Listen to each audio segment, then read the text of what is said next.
There it was, her purse, sitting on the kitchen counter like it hadn't been dragged halfway across the city just 4 hours ago to a rooftop party I wasn't invited to.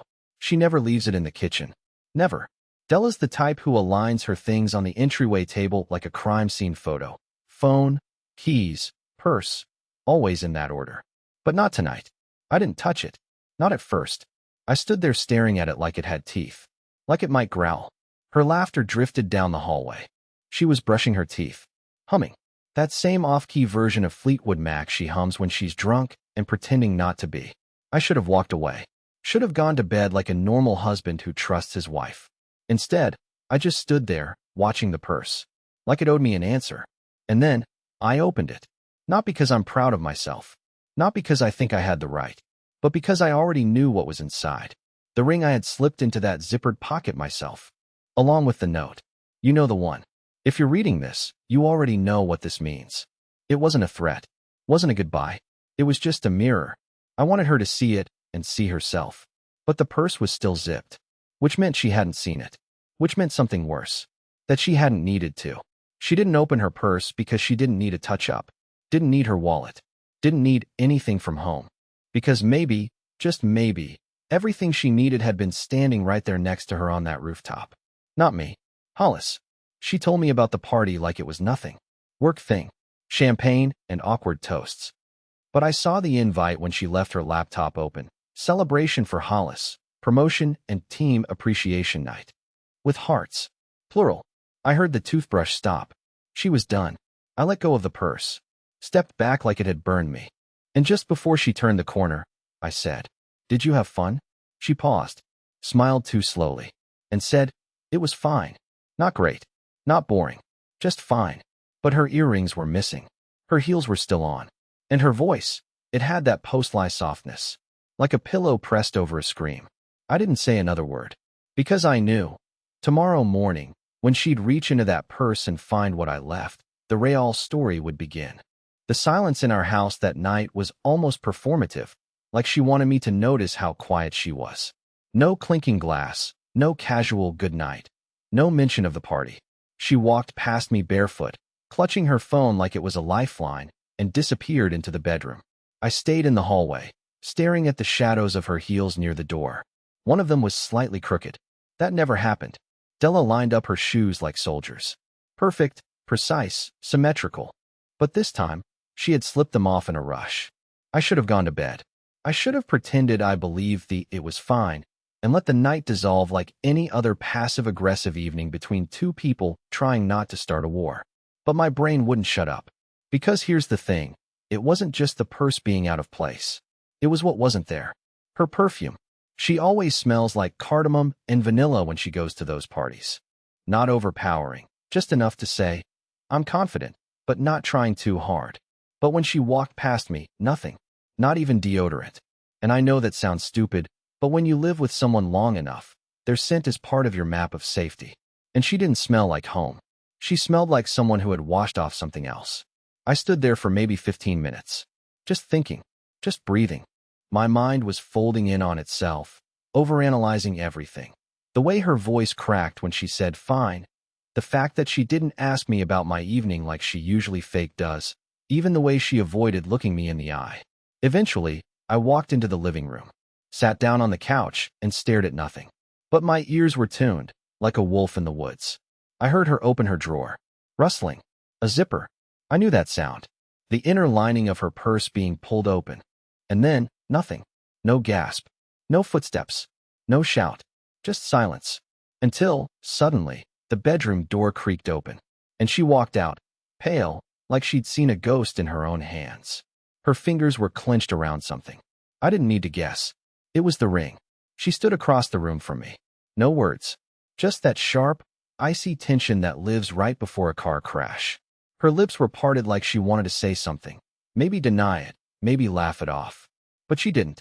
Instead, she slowly raised her hand and dropped the ring on the hardwood floor between us. It didn't bounce. Just landed with a soft, lifeless thud.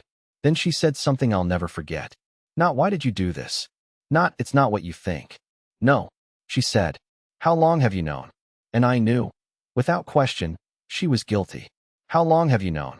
She asked it like we were co-workers, like this was an awkward error on a spreadsheet we both had to acknowledge and correct. Her voice wasn't angry. It wasn't even defensive. It was tired. That was somehow worse. Because people don't sound tired unless they've been lying for a long, long time. I didn't answer her right away. Maybe because I didn't know what to say. Or maybe because I wanted her to keep speaking, hoping she'd trip over her own guilt and confess without me having to drag it out of her. But she didn't. She just stood there with her arms folded like she was cold, even though the room was warm. She wasn't shielding herself from the air. She was shielding herself from me. I picked up the ring off the floor. It was heavier than I remembered. The last time I held it was years ago, in a different lifetime, honestly. Back when I still believed in things like forever and us and all the naive illusions that look cute in wedding vows but rot fast in real life.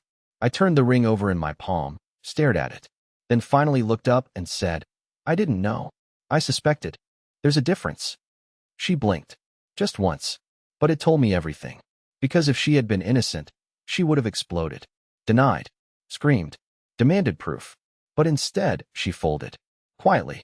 Like a tent collapsing after a storm.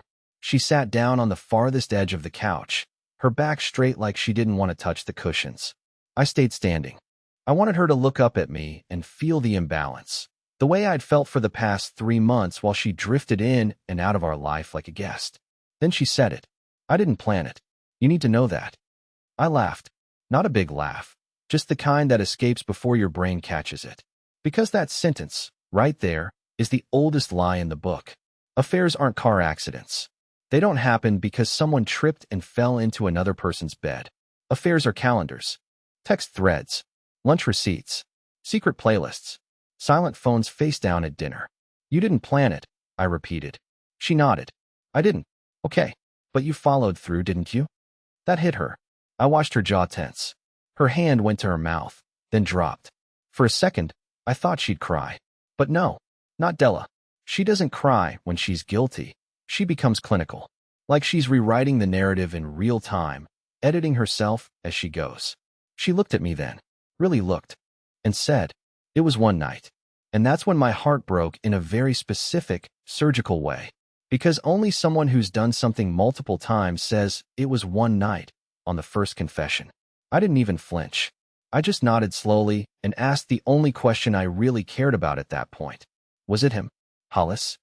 She didn't answer, but her silence thundered through the room. And just like that, everything in our house looked different. Same couch, same walls, same lamp, but none of it belonged to me anymore. I went to bed that night without brushing my teeth. That might not sound like a detail worth mentioning, but it was the first time in over a decade that I skipped it. I couldn't even stand to be in the same bathroom. Her toothbrush was there, still damp. Her earrings were in the soap dish, and the faint outline of her foundation was smeared across the towel I had just folded that morning. Everything in the room felt tainted. Not dramatic tainted, just off. Like a dish that's been cleaned but still smells like fish. You can't prove it's wrong, but you know it is. She didn't come to bed. Not for hours. I laid there awake, staring at the ceiling fan like it might offer some kind of answer if I stared hard enough. I kept replaying the moment she dropped the ring on the floor. The sound it made. It didn't bounce. It should have bounced. But it landed soft, too soft. And that kept gnawing at me. I got up around 3 a.m., went back to the kitchen, and picked up her purse again. I wasn't looking for anything specific. I just needed to see something that made this make sense. But what I found instead was the receipt. Folded in half. Stuffed into the side compartment, tucked under a lipstick I'd never seen before. A burnt plum shade she never wears around me. The receipt wasn't from that night. It was dated 3 weeks prior. A restaurant downtown we'd never been to together. But I'd heard of it. Leave On. The kind of place where everything's dark and candlelit and the wine menu is its own book. The bill was for 2 entrees, dessert, and a bottle of Syrah that cost more than our water heater repair last winter. She hadn't told me about that night. In fact, 3 weeks ago, she told me she had a headache and went to bed early. And the worst part? The signature on the receipt wasn't hers. It was his. H. Kepler. Hollis. She hadn't just lied. She hadn't just cheated. She had covered for him. I should have confronted her right then, should have woken her up and thrown the receipt on the bed like a gavel, but I didn't. Because I realized something as I stood there in the glow of the fridge light. holding that stupid piece of thermal paper. This wasn't new. Not to her. To me, it was an explosion.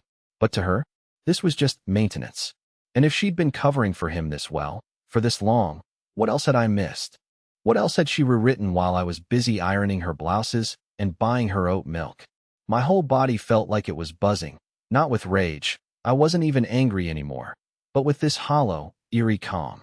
Like the moment after a power outage, where everything's still but your ears are ringing. That's when I noticed something else. There was a key in the bottom of her purse. Not a house key. Not car. It was flat, long and old-looking. No label. And I knew, without understanding how I knew, that it didn't belong to us. It was a key to somewhere I had never been. Somewhere she didn't want me to know existed. That changed everything. The affair wasn't the end of the story. It was only the beginning. I didn't sleep after that. I couldn't. The key was in my pocket, and it felt like a secret burning a hole straight through the fabric. I must have taken it out 20 times, holding it up to the light like I was hoping it would whisper its purpose. It didn't. Just a simple, silver key. No logo. No tag. Not even a number etched into it. Smooth, worn edges. It had been used. A lot. That realization haunted me more than the receipt. Because keys are intimate. They unlock places you return to. Places you feel safe in. You don't keep mystery keys in your purse unless they mean something. Unless you're trying very hard to keep a piece of your life away from the rest of it. Around 6:30 a.m., Della finally came to bed. I heard her settle under the covers on her side, slow and careful, like she thought I might be asleep and she didn't want to wake me. I didn't move, didn't breathe louder. I just listened. She sniffled once. Not a sob, not even crying. Just a small, sharp sniff. The kind you try to hide when you're exhausted and ashamed and too proud to admit either. Part of me wanted to turn over and say something. To ask. To scream. To beg for an explanation that would make any of this make sense. But a louder part of me, the one that had been quietly taking notes for months, told me to wait. Not out of strategy, but because deep down, I didn't think I could handle her answer. That morning, she made coffee like nothing happened. Toasted bread. Jam. Said, "Morning," like we were roommates on a college campus. I sat at the table and nodded, watching her avoid eye contact. Her wedding ring was back on her finger. I didn't ask about the key. Not yet. I needed time. Not just to figure out where it went, but to decide if I even wanted to know. So I did something I hadn't done in years. I followed her. She left at 8:40 a.m., claiming she had an early client meeting. I waited 2 minutes, then grabbed my coat and keys and tailed her from a few cars back. She wasn't driving to her firm's office. She passed it, kept going. Eventually, she pulled into an old building I hadn't seen before. Brick, no signage, tall black door with a rusted awning. She used the key, let herself in. No buzzer, no knock. She disappeared inside. I parked a block away and waited. 10 minutes. 15. 20. When she didn't come back out, I got out and walked past the building like I was just someone on a morning stroll. I glanced up at the windows. Blinds were drawn, but one was slightly cracked. I couldn't see much. Just the corner of a desk and a single hanging light bulb. Then I heard it. Laughter. Not hers. A man's. Low. Confident. Followed by silence. Then the sound of a lock sliding into place from the inside. And that's when it hit me. The key wasn't just to a building. It was to a second life. And I wasn't in it. I came back the next morning. Not because I thought I'd catch her again. She was already home, in bed, acting like she hadn't just disappeared into a building with no name, no number, no explanation. But because something about that place wouldn't leave me alone. It was the door. That heavy, black door with no welcome, no signage, no indication of what existed behind it. My gut told me whatever was inside wasn't just about Hollis or a fling or even a second apartment. It felt colder than that. Older. Like something that had been there long before I noticed anything was wrong. This time I brought gloves. I know how that sounds. But I wasn't thinking like a husband anymore. I was thinking like someone who'd been lied to so thoroughly, so repeatedly, that even his own thoughts felt like foreign objects lodged in his brain. I waited until 11 a.m. The street was quiet, nobody around. Just a dog walker 2 blocks down, and the hiss of a delivery truck idling nearby. I approached the door, my heart pounding so hard it made my vision pulse. I slid the key into the lock. It turned smoother than I expected. The door creaked open, just a little, like it wasn't used often. But I knew it was. I had seen her use it. She had a rhythm, a practiced hand. Inside, it was darker than it should have been for mid-morning. There was no lobby, no staircase, no hall, just a narrow corridor, carpeted, stale, and lined with a few closed doors. One of them, at the very end, was cracked open. I stepped inside, closed the front door quietly behind me, and listened. Nothing. Not a footstep. Not a whisper. Just that heavy, muffled silence you only hear in buildings too old to care anymore. I walked slowly, each step pressing dust into the carpet. The door at the end, it had a small brass plate on it, but it didn't say office, or suite A, or anything that made sense. It said, room for honesty. I stared at those words for a full 30 seconds before pushing the door open. Inside was a small, windowless room. White walls, one chair, one table, and on that table, a single, black leather notebook. Nothing else. No computer, no lamp, just that book. I shouldn't have opened it. I know that now, but I did. The first page was blank. The second two. But by the third, there was writing. Not hers. Not his. Different handwriting altogether. I flipped through it. Dozens of entries. Different names. Different voices. All anonymous. All handwritten. Each page began the same way. The thing I never told anyone. Some were a few lines long. Some pages were filled margin to margin in desperate, frantic ink. Confessions of affairs. Lies. Addictions. Grief. Shame. Some were deeply personal. Some felt almost ritualistic. Like people had come here to purge themselves, like it was part of something bigger than just guilt. Then I got to the last page. Her handwriting. Undeniably hers. Small, sharp letters. Precise. Controlled. It read, "The lie is too deep now. Even if I told him everything, it would sound insane. I wish he'd stop loving me before he finds out who I really am." I closed the book. Stood there, shaking. This wasn't just about cheating. This was about her not being who she said she was. And now, I wasn't sure I was either. I didn't tell her what I found. Not the notebook. Not the building. Not the words she wrote that made me feel like I was the last person at a dinner party, still holding a gift while the lights were being turned off around me. I walked back into our house that night like a stranger in my own life. She was folding laundry in the living room. Calm. Precise. Pairing socks that didn't belong to me. That's the detail that unraveled me. The socks. They weren't mine. I don't wear designer socks. I buy them in bulk, 10 packs, black or gray, whichever are on sale. But the one she was folding had a gold-stitched logo near the ankle. Neat little pattern on the cuff. They looked expensive. I didn't say a word. I just stood in the doorway, watching her fold them like she'd done it 100 times before. She didn't even flinch when she saw me. Just smiled. Asked how my day was. How my day was. Like I hadn't just stood in a room where she'd confessed, not to cheating, but to deception. To a kind of dual existence I didn't even know she was capable of constructing. I said it was fine, and I sat down across from her, watching her sort the rest of the laundry. Her fingers moved fast, like they wanted something to do so the rest of her didn't fall apart. I thought maybe she'd bring it up. Maybe she'd say, "There's something I need to tell you." Maybe she'd admit she wasn't the woman I married. That somewhere along the way she'd been replaced by this polished, calculating, double-life version of herself. But she didn't. Instead, she leaned over and asked if I wanted pasta or risotto for dinner. Like we were fine. And the worst part is, I almost said pasta. Because pretending is easier than breaking. Because I thought, just for a moment, if I played along, I'd get back to the part where she kissed me on the forehead before bed and told me not to forget my wallet tomorrow. But the moment broke. I asked, "Whose socks are those?" Her hands froze mid-fold. She looked up. Her expression didn't change. Not anger. Not panic. Not even confusion. Just blank. She looked at the socks, then back at me. "They're mine," she said, and smiled. Like that was a normal thing for a woman who never wore socks like that.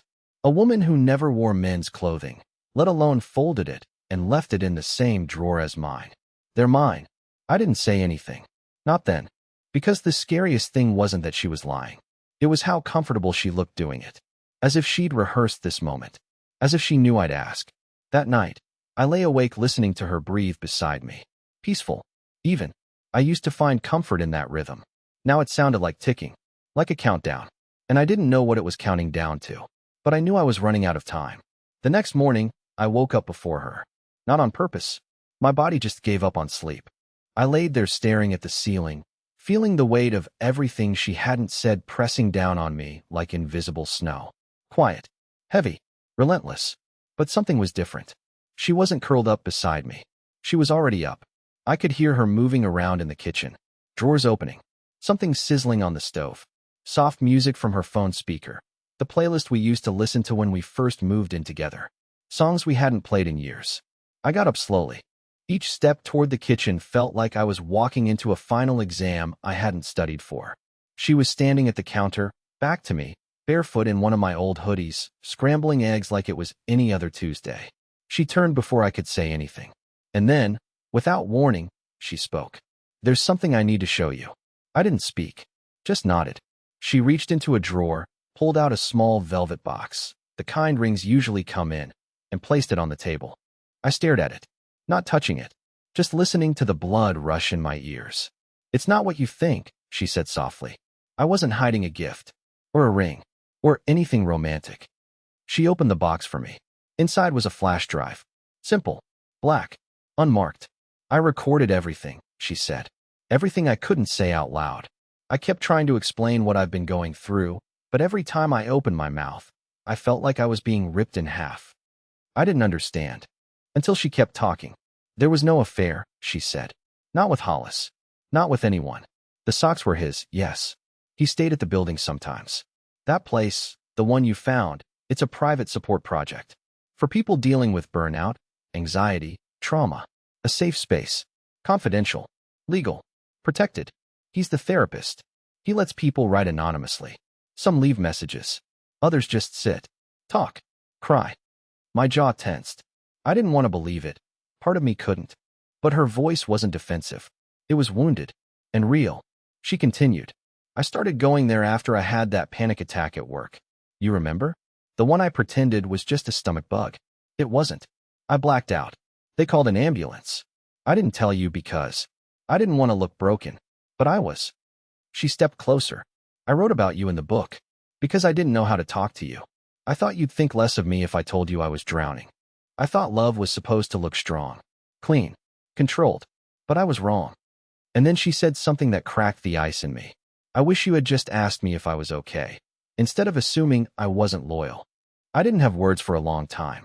Not because I was ashamed, but because I was relieved. She wasn't hiding a secret life. She was trying to survive the one she already had. That morning, we talked for hours. Really talked. For the first time in years, maybe. We cried. We laughed, in that sad, breathless way people do when they realize how long they've been scared for no reason. I told her everything. The ring, the note, the purse, the receipt, the socks, even the key. And she didn't flinch. She just listened. Then forgave me for not trusting her sooner. That was 3 months ago. We go to therapy now. Together. We walk more. Talk more. Fight less. I cook now badly, but I try.